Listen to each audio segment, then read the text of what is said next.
Everybody, it's Tim. Great to be with you today on our journey through the Bible, one day at a time. And this is your grateful friend today. Some people look at faith as um, believing in something that we can't see. Some people look at faith as believing something um, with evidence to the contrary, but we hold to it anyway. But that's not the faith we find in the Bible. Our faith is a reasonable faith. And that comes out in our reading for today. Today's reading was in Deuteronomy chapter 29 and 30. Now, the Deuteronomy is a series of messages that Moses gave the Israelites as they were encamped near the Jordan River, ready to cross. And these are kind of his final words to prepare them for life in the promised land. And chapter 29 is the start of a new message or a new sermon. Some say it's the third message in Deuteronomy, some say it's the fourth. But either way, it follows the appeal made by Moses in chapter 28. I'm sure you remember that from yesterday. That was the invitation, really, to that particular sermon where Moses points out blessings and curses. And the point is choose God's blessing for your life. Moses knew from experience that these people who were before him were prone to wander from God's best for them. He'd seen it happen so many times before, and he was concerned that they would get into the promised land, become complacent, and the whole process would begin again. And that's where he starts this message in chapter 29. Now, in chapter 29, verse 9, he uses the word therefore. He says, keep therefore the words of this covenant.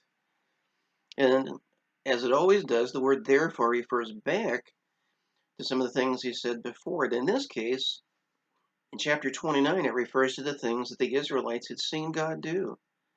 He points out that in the land of Egypt, when they were there with Pharaoh and all of Pharaoh's servants, he's seen what God could do with the plagues that were on Egypt, turning the Nile River into blood, and the frogs and the biting insects, and darkness on all the land, and locusts that consumed everything. And finally, on that Passover night when the firstborn of every family died. They'd seen that happen. And for those who hadn't seen it because they were born in the wilderness, they had heard it from their parents. It points out that God led them 40 years in the wilderness. How could you survive that long? But Moses said, even your clothes were a miracle. Your clothes didn't wear out in 40 years. Imagine that. Your shoes didn't go old. There's still plenty of tread on those trail runners. God provided them manna to eat by a miracle every day. God gave them water to drink, sometimes even just coming out of a solid rock. God defeated the great Amorite king Sihon and Og, and he gave their land to the Jews, to Reuben, Gad, and half of the tribe of Manasseh. So when he says, therefore, he's referring back to all of these things that God had done for them. And because of what God has done, it's reasonable to give thanks and serve him. Well, we can say the same thing today because God works in our lives. We've seen God bless us in a number of ways, like every other family who knows the Lord. There was a day when our car broke down. I had to leave it on the road and call a tow truck because it was beyond repair. There's nothing more we could do to keep that car on the road. We tried as long as we could, and all we could do was pray because we had no money to replace it. And the next day, someone called us and said, we just bought a new car. We were going to trade in the old car, but they offered us so little, we thought we'd just give it to somebody. Is it possible you could use a car that provided that need? God did that. When we were starting a brand new church in the Washington, D.C. area, we had no idea where we would live because housing is so expensive there. One Sunday I was preaching at a church that was in the D.C. area, and but it was just a small group of people who were there. And I knew when I went there, there's no chance that they could help with our support. But I never turned down any opportunity to share what we were doing. But after the service, the deacons said they wanted to meet with us.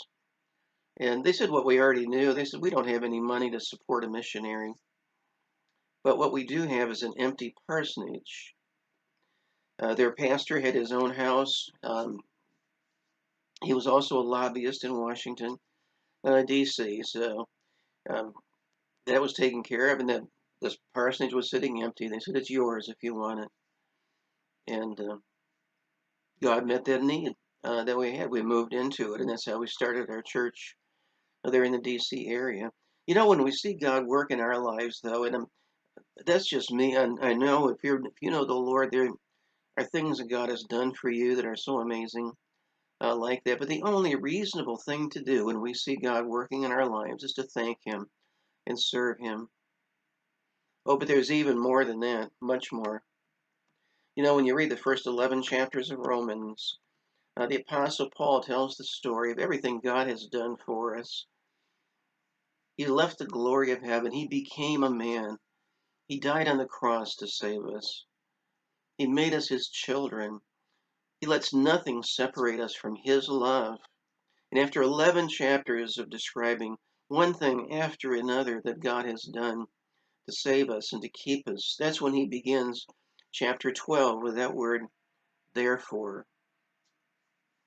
Because of everything that God has done for us in saving us and preserving us and keeping us and reserving a home in heaven for us one of these days, therefore, present your bodies a living sacrifice, holy and acceptable unto God, which is your reasonable service. Yeah, for the Israelites, God and His provision for Israel in the desert meant that it's reasonable to thank God and to serve Him. Meeting our needs today means that it's reasonable to thank God and serve Him, but much more than that, even all that He has done to save us, dying on the cross for us, makes thanking and serving God all the more reasonable. And that's where our text leads us today. And I'd like you to just meditate on that a little bit and be amazed at how reasonable it is to love and to serve God. Well, keep that in mind. Get in your Bibles tomorrow. Our reading is in Deuteronomy 31 and 32. And dig into it, and I'll be glad to be back with you again then. Have a great day, folks.